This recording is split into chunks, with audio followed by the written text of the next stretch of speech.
Welcome to Veterans United, a program sponsored by the Fire Watch, Northeast Florida's fight to end veteran suicide. I'm Nick Howland, Navy veteran, your host, and Executive Director of the Fire Watch. In this program, you'll meet 2 or 3 veterans who will share their challenges and experiences since leaving active duty. You'll also meet a couple civilians who are doing great things for veterans here in Northeast Florida. In the meantime, you can help. There's a role for everybody. Visit thefirewatch.org and register as a watchstander. Learn to identify the risk signs of veterans in crisis. Learn to get veterans the help they need. Together, we can end veteran suicide here in Northeast Florida.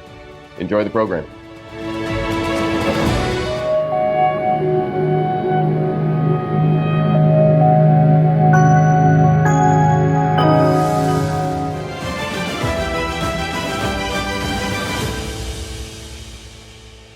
Hi, everybody, and welcome back to Buzzworthy Veterans. I'm your host, Susan St. Dennis, and today I'm really excited to have on the show Ryan Bauman with Western Governors University. Ryan, how are you doing today? I'm doing great, Susie. Thank you for having me. I am glad to have you on. I'm so excited to talk to you about everything that you're doing because you just got brought into Jacksonville to kind of work on growing Western Governors University, so I'm really excited to see you guys expand more to the East Coast. It's an exciting time for us, and it's great to be here in Florida. Absolutely. So why don't you tell us real quick about Western Governors University and what you do for them? Sure. So I'm a Military Outreach Strategic Partnerships Manager is the title of it. And really what it is just building relationships across the entirety of the military community. So active duty, their families, and the veteran community, and all of those that support those. And what Western Governors University is an online nonprofit regionally accredited school, solely online, so there's not a campus anywhere that you can find, and it's a growing school. We have 100,000 plus students, and yes, we're looking to expand all over the country. Absolutely, and I know, as online universities are becoming more and more popular, especially with COVID, it's been a great place to turn to get a good education. And Western Governors University definitely is a great opportunity for nursing, IT, business, and teaching. Did I get all the? Yes, you sure did. Four programs there. Absolutely. I did my research. So I'm curious, you served in the Marine Corps for about 20 years, right? I did. Yes, and thank you so much for your service. I appreciate that. I would love to kind of talk a little bit about that transition out. And I know with what you do with Western Governors, you're wanting to help people with that transition. So what helped you move out of Marine Corps into, civilian life? Well, there was a lot, and it really is. It's I won't say it's difficult necessarily, but it is challenging, and there's a lot to be learned that we don't get necessarily while we're still in. And I think that's the same across all the services. Anybody that stays in for 4 years or 40 years probably goes through a similar challenging experience when it comes to transitioning out. And I think at least what I learned and what people taught me was there's no formula necessarily for a successful transition. It's very ambiguous, but it requires gathering a lot of people into your network. And so the more people you seek, the more opinions that you seek, the more informed you are in being able to make that transition. And a little bit of it is some good coaching, some good mentoring, some good networking, and just getting around and learning what's out there, figuring out what it is that you want to be on the civilian side, and then going after it and going and getting it. And a lot of it is you have to own it. Absolutely. And it's just a well-known fact that everyone who serves, they have an amazing work ethic. So they're absolutely great to have within your workforce, but it's just knowing, how to make your resume, how to translate all that stuff onto there and make all those transitions. And so it's great that you give that advice, the importance of connections and reaching out to those around you. Yes. So within Western Governors University and what you do, why don't you tell us a little bit about why you wanted to do this? Because you moved into this from working in DC, you retired from doing that, and now you're back in the workforce doing this for Western Governors University. So why don't you, why were you drawn to working there? And I really appreciate that question because it really is. It was an amazing opportunity when I first saw it, and it was the thing that popped out at me and said, "Yep, that's it. That's the thing I want to do." The military outreach aspect of it, I can't speak volumes enough about the things that it allows me to get around and do, the people that I get to interact with. It allows me to stay connected, for one, to the military community, which I absolutely love. It allows me to talk about educational opportunities. I'm such an advocate for education. I think it's so important, that people continue and get their education, no matter where you're at in life. It's so important, and it's so helpful to progressing yourself and just furthering your development and getting into the career you want, or furthering that career that you're already in. And I think being able to talk about that and advocate for that with the military community is just absolutely the reason why I was drawn to it. It's two birds with one stone, if you will. Absolutely. It's a great way to give back. And with all your experience, being able to give that to those, who are in the same situation you were in maybe a few years ago. So it's really wonderful that you're doing that. So my final question for you, if anyone wants to reach out to Western Governors and maybe further their education or start their education, what's the best place for them to go to? Well, they can certainly reach out to me. Of course. That is one place. Anybody can email me, and that's part of when I go around and I'm able to talk to folks. I am the face here in Jacksonville. At least from the military side of Western Governors University, and that's why I'm here. Our website is another great place, www.wgu.edu. And that's a great starting point. And there's lots of different options on there. There's scholarships. There's just so much that the school offers to its student population. But yeah, I think those are the two quickest routes to learn. And I can certainly point anybody in the direction they need to go if they're interested in those education opportunities. Absolutely. And I know, Jacksonville right here, we're a pretty big military town, so I'm sure there's plenty of people that are wanting to look to work with you guys and improve their education and broaden their horizons. So thank you so much for everything that you're doing for the community. Well, thank you, Susie. Yeah. Of course. And to everybody watching at home, thank you so much for tuning in to another episode of Buzzworthy Veterans. I'm your host, Susan St. Dennis. And if you'd like to learn more about Ryan Bauman or Western Governors University, you can check them out at iwannabuzz.com. We look forward to seeing you next time on Buzz TV. Hello, I'm John Rutherford from the United States House of Representatives, and I am a watchstander. Hi, I'm Michelle McManaman from Operation Uniform, and I am a watchstander, and so is everyone in my organization. I'm Damika Jackson. I'm the president of the Jacksonville Veterans Chamber of Commerce, and I am a watchstander. Hi, I'm Luke Lewis with Xera Realty. I am Ant Stroud with the Ant Stroud Group. I'm Bruce Thompson. I'm the Vice President of the Veterans Chamber of Commerce. And I am a watchstander. I am a watchstander. I'm a watchstander. Each year, over 6,000 U.S. military veterans take their own lives, including one per week in Northeast Florida. The Fire Watch is our community's fight to end veteran suicide. Join us. Become a watchstander today at thefirewatch.org. Together, we will end veteran suicide.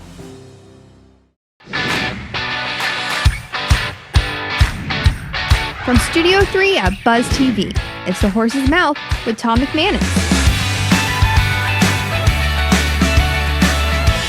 All right, time once again for our Veterans-themed edition of The Horse's Mouth here on Buzz TV, of course, at Tommy Mack's Place. We welcome the panel in. Always an honor to have them here. Larry Selzo is here from Synovus. Hey, Larry. Hey, how are you? How are you? Charlie Addy is here from the Four Horsemen Solutions. And our friend, notice I didn't say old friend, I said friend, Mr. Wally Conway from Home Pro Inspections. Hey, cheers, everybody. Thank all three of you for your service. I appreciate that. Charlie, you served 11 years in the Air Force.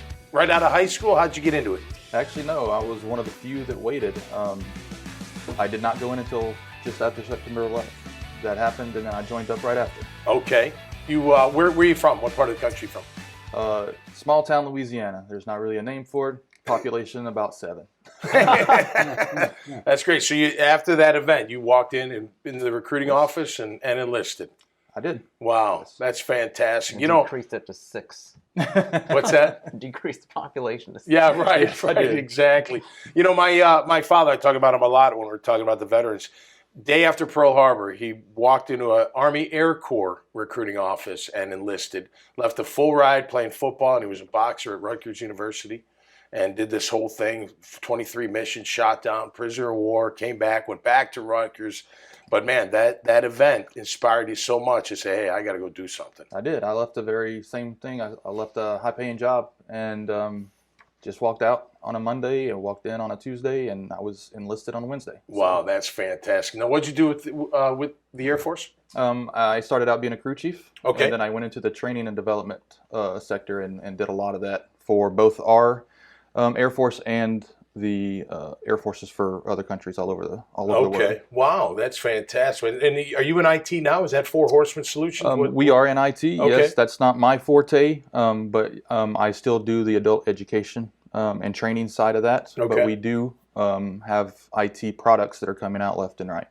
So you because we have a lot of veterans on the show, which is fantastic. I'm always honored. We always talk like, a lot of them, they have the idea of what you're going to do when you get out while you're still in, right? They and do. You obviously had created this path in what you were doing. So the transition, I have to imagine, not from an emotional standpoint, from a professional standpoint, had to be somewhat smooth transition, I would imagine. Well, actually, mine was the complete opposite of smooth. Okay. I was medically retired, which means I got a couple of injuries while I was downrange deployed. Served as long as I could until the injuries were just too much to deal with. Damn. And so What'd you my injure, transition. if I may ask? I'm sorry? What'd you injure?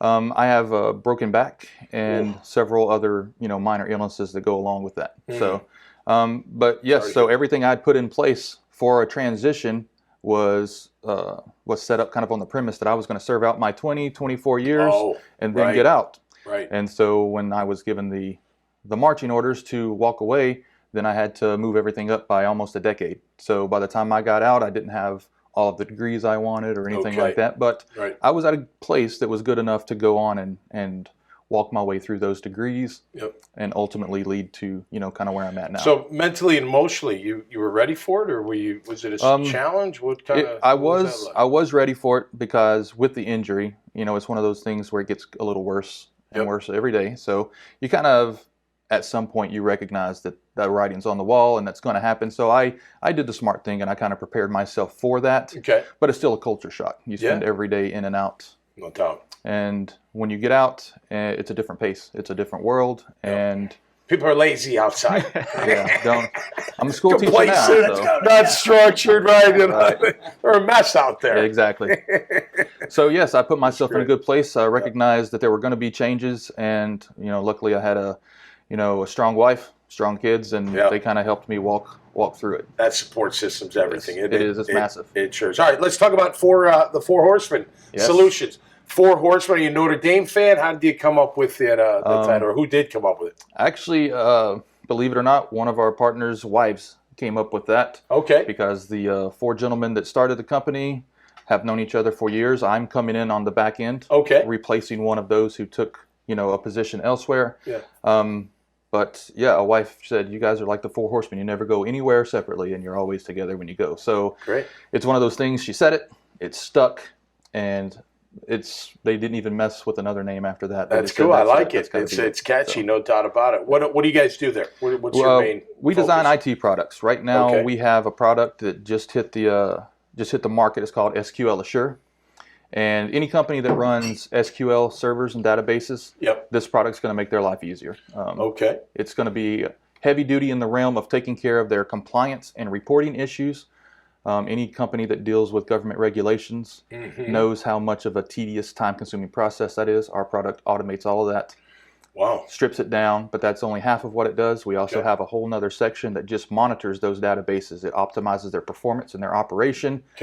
Kind of takes away from the need to have so many database administrators within a company, because now I can put a product on the servers, and that product will identify the problem, tell you why the problem's there, tell you how to fix the problem, and then give you a paper or a readout that says, hey, here's the steps you need to take Wow. to get this sorted. How about the implementation? I'm assuming you handle a lot of that. And how is it difficult? No, it's actually it's so easy that we've not even bothered getting a facility. We are a virtual company. It can all be done virtually. Whoa. We can come out on site and do it that way as well. But everything, even the demo, before obviously you buy a product that's going to change your corporate strategy that much, you're going to want to see a demonstration. So we have that set up to where that can be handled virtually as well. So. Once you do the install, is there an ongoing relationship for maintenance or explanation? We treat it like everything else you have to in this IT sector now. Just like your cell phone has to have updates every couple of weeks now, it seems like that's going to have updates too, because the information that you're using and operating with on your servers is always going to be changing and needs to be updated continuously. Security threats always change. So our software is also going to make sure that we can update enough to make sure we stay in front of those security issues. Larry, sounds like a great tool for the bank, huh? No. Well, that's one of the sectors that we're pointing out right now. I bet, absolutely. And actually, that's one of the big things about the people that we have with us as partners is they've actually gotten some background with the banks and things like that in the area, Deutsche Bank and things like that. So that's one of the first areas that we're actually going to, Are you early stage right now? We are. We just hit the market. So. All right. Congratulations. Cheers to that, man. As we all know, that's not easy, right? To get to that point. Startups are always Well, the good thing is that we've got things in the pipeline too. So this is just product number one. So the principals have been doing this for quite everybody. Well, our programmer that came in and did most of our programming for this product is an expert in the field. He's been doing it for 20 plus years. The good thing with us though is we're all prior military, so we've got the lingo. We don't have to worry about translating a lot. So it does tend to help. I mean, my full-time job right now is a school teacher. The lingo does not transfer when you're around people that have been working with kids for the last 15 or 20 years. So startup and experience, definitely different. I mean, no doubt. Absolutely. Well, one of the partners that we brought in, like I said, heavy into the programming, 20 years of experience. Another one of our partners is a retired Marine. He's got the business side of the experience. So we have this set up to where each person has their area of expertise. Everybody's got their funnel, and then what's the known product in the marketplace that you intend to displace? There is no known product. So there's nothing there. That's excellent. The reason that we and I have to be honest, our programmer has had this product in his head for probably the better part of 15 years. It's just been a matter as a programmer of getting it down and getting it programmed, hands on. The good thing is there's no product like this out there. We're not displacing anything. Like I was mentioning before, most companies just use a plethora of DBAs, database administrators, to do this work. And they do that because there is no product like this out there and available. So what we're putting out there is going to be a first approach to this marketplace by any product. So you're a teacher as well? Where do you teach? And what do you teach? I teach at Duval Charter over in Bay Meadows. All right. Yes. Wow. And I teach IT classes. So you're like Mr. Incredible. You got your job as a salesman, and then you go into this little other side job where you're changing your entire vocabulary probably. Needs a phone booth between jobs. The really bad part about that is I have 4 degrees and none of them have anything to do with teaching or working in IT. So I just am one of those people who I just soak stuff up. You like to serve too. You're helping those kids out, right? I do. Yes. Getting them ready for the real world. All right. So you're, as we say in Boston, I went to school in Boston. I'm not from Boston. You guys, the Four Horsemen, are wicked smart. There's no doubt about that. What do you do for fun? How do you relax? How do you get away from it all? I'm a sports junkie. Oh, are you? I grew up playing baseball. I was even drafted out of high school. No kidding. Skipped out on that to go to the high-paying job I mentioned earlier. But I'm a sports junkie. It doesn't even really matter to me what sport. LSU fan, I got to majorly. Everything in my house is purple. I bet. Other than the things that are red, because I did spend the majority of my military career stationed in the UK. Okay. Where football or soccer is the Manchester sport United, of choice. is that the Liverpool. Team? That's Liverpool. My team. Yes. Okay. So I'm really a sports junkie. I watch everything we do over here. Everything that they did over there, even cricket and things like that. It's one of those things to, one of my jobs in the military required me to travel. So I've been to 100 countries And Whoa. every one of those countries has something different to offer. So you Wow. kind of pick it up while you're there, you pay attention to it, and you kind of see the subtle differences when you come back. So, Cool. And then also traveling. Yeah. My family and I, we are like to explore. We do. We will take a How many road more trip. countries can you go to? You've been to 100. Well, I also only need to go to one continent to have been to all 7. So That's right. You keep changing the names of countries, so you Yeah, got to right. do over. do it over No again. doubt. Yes. Now, you Great. mentioned, so 100 countries, you were stationed in the UK. As we all know, Jacksonville attracts a lot of military after retired and veterans. So what attracted you to Jacksonville, like other military veterans? Well, like I said, there was a long piece of my career, almost 8 years that I spent in the UK. And growing up in Louisiana, you get used to a climate. It's hot. It's humid all the time. It's a great place to sweat. That's right. I loved it. I mean, I grew up there, so you get used to where you grow up. Oh, yeah. Going to the UK, though, that was a culture shock because there is no sun. I mean, it's just kind of gray and misty all the time. And so I was fine with it because, I can adapt. My family was not so quick to adapt, though. So coming back over here, it was one of those things. Since I was retiring when I came back, they gave me the option to go wherever I wanted. And like you mentioned earlier, that support system. Yep. My wife's family lives in Jacksonville Oh, now. okay. So my Perfect. support Yeah, system, man. especially with 2 young kids coming back, Yeah. was already in place. Yeah. And it would help with my transition, Good. kind of getting out of the military. Well, we're glad to hear about, man. Been a pleasure to meet you, Charlie. Thank you. And all the best with the Four Horsemen. Wally, always a pleasure. Larry, All right. great stuff. All right, that's going to do it for us right here. The Veterans-themed edition of The Horse's Mouth, brought to you by the Firewatch.org, a veteran suicide prevention program. We are honored to talk about them here on The Horse's Mouth at Tommy Max on Buzz TV. Until next time, stay cool, be safe, and have a great day. Cheers.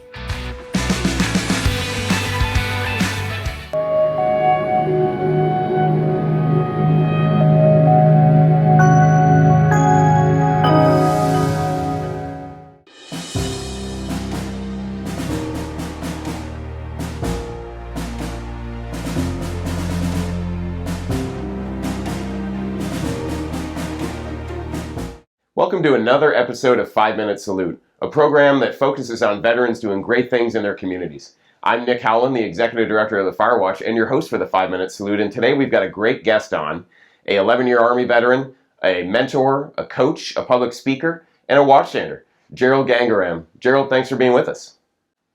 Hey, Nick, thanks so much for having me. It's great to be here. Yeah, Gerald, so I gave away so much of your background in that intro. 11 years in the Army and Apache pilot. Tell us a little bit more about your service. Yeah, so I had a great time in the Army. Nothing comes as much of a highlight as it is to get to lead soldiers.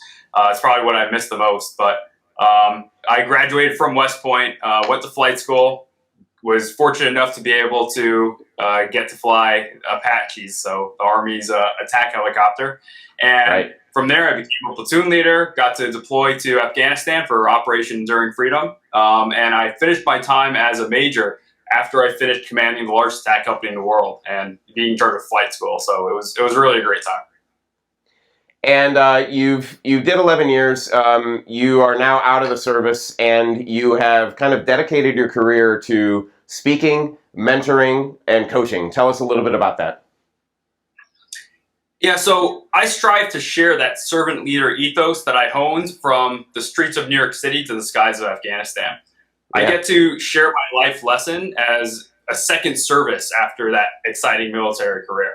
So I have stories that are from combat, childhood, my soldiers, cockpit stories, diversity inclusion stories. These are all really lessons that I found captivate and ignite audiences. And I can precisely target these messages to create dynamic conversations that last well past any Q&A or any coaching session, where I've seen what the impact is for people, where they're constantly contacting me back or sharing those stories with others, and it can be life-altering. And it's that kind of mentoring that I had at different points that steered me in the right path, and I'm just trying to pay that forward. That's fantastic. How did you end up finding our Watchstander program, and what motivated you to become a Watchstander? So I found it through another one of your colleagues, Patrick in this case, had made me aware of it. And what I thought was great about it was that this wasn't only a program that was trying to give a stamp to businesses that says, hey, you're veteran friendly. It actually pushed back on trying to do more than that and actually create an environment and a culture. And I firsthand have lost, even one is too many, soldiers through something that is preventable. And even after that, I myself, when I was transitioning, faced similar dark places in my past. And it was one of those things that I know the best thing for me in those times was often having somebody else that was there, someone else that would make that phone call, almost badger me at the right time, make me promise to call tomorrow or something. Those smallest things can add up. And so it was definitely something I could get behind. Well, that's fantastic. So, Gerald, if people wanted to find out more about you, either seek you out as a mentor or for a speaking engagement as a career coach, how can they find you? Nick, I think the best way to find me is just my website, geraldgangram.com, and that'll have all my contact information, email, social media outlets, and best way to get hold of me. That's great. Gerald, thanks again for being on the program. It's wonderful having you. I think those are great words of wisdom, and we really appreciate what you do for veterans. Have done, continue to do, and will do. So, Gerald, thanks for being part of the Firewatch and being on our show today. Thanks, Nick. I look forward to coming back soon. Thanks again for joining us on another episode of 5 Minute Salute. I'm Nick Howland, the Executive Director of the Firewatch, which is Northeast Florida's fight to end veteran suicide. There's a role for everybody. Become a watchstander today at thefirewatch.org. Learn to identify the risk signs of veterans. Learn how to get veterans the help they need. Everyone has a role, and together we will end veteran suicide. Thank you. Hello, I'm John Rutherford from the United States House of Representatives, and I am a watchstander. Hi, I'm Michelle McManaman from Operation Uniform, and I am a watchstander, and so is everyone in my organization. I'm Damika Jackson. I'm the president of the Jacksonville Veterans Chamber of Commerce, and I am a watchstander. Hi, I'm Luke Lewis with Xera Realty. I am Ant Stroud with the Ant Stroud Group. I'm Bruce Thompson. I'm the Vice President of the Veterans Chamber of Commerce. And I am a watchstander. I am a watchstander. I'm a watchstander. Each year, over 6,000 U.S. military veterans take their own lives, including one per week in Northeast Florida. The Firewatch is our community's fight to end veteran suicide. Join us. Become a watchstander today at thefirewatch.org. Together, we will end veteran suicide.